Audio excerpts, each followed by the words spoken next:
Hi, my name is Chris Davis from Engage Insight, and in this whiteboard session we're going to talk about competitive rivalry. And what we're using here is what's called Porter's 5 forces, which looks at key areas about what's going on in the marketplace from a competitive stance. And Porter was a Harvard University professor who basically wanted to get a deeper dive into the threats and opportunities in the market than a SWOT analysis could offer, for example. So in your strategic planning, this can actually offer a deeper dive, if you like, into the SWOT analysis that you produce to make it more meaningful so you get your plans in the right space for your current goals and your future objectives.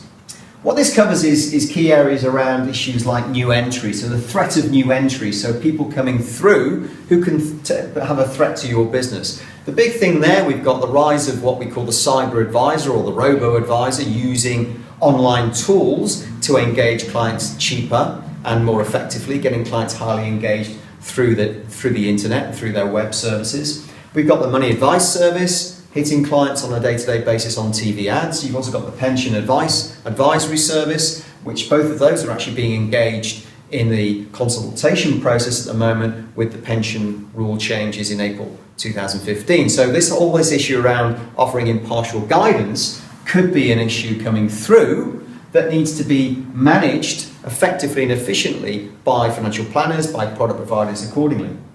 What you've also got is Biopower, and there you've got really a fight to the bottom in certain respects on price amongst some product providers, some platform providers, some financial advisors and planners. So there's key issues there on how you position yourself on price.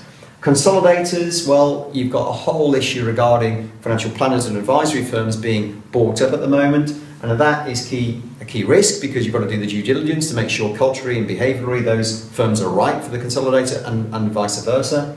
You've also got key areas regarding aggregation of client data. So you've got lots of apps and websites that are basically being used which digitize client data, which is the new oil. It's a big currency now. So from that perspective, aggregators are getting very active in the marketplace and taking client data to pull it all onto one resource.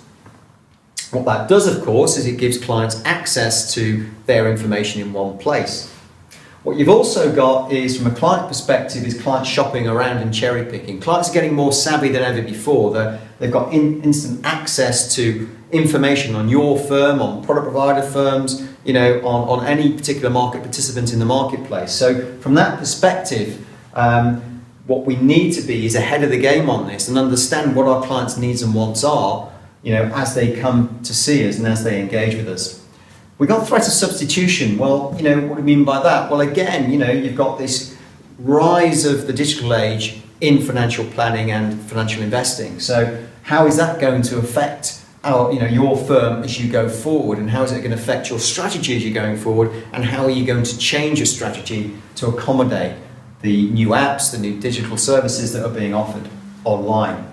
Supplier power, well, you've got a lot of big product providers now going direct to client, you've got platforms going direct to client, and you've got to look at what they're up to regarding orphan client strategies, where clients are effectively not dealing directly with financial planners or advisors. You've also got a fight for the mass market. So how can these product providers and suppliers go direct to this mass market and get them engaged in buying financial products and services? So what this competitive rivalry structure can do for you is give you a deep dive into the core key issues which may act as threats, but also give opportunity in your strategic business planning. And my top tip for you for this is do not underestimate the impact of competitive rivalry on your strategic planning.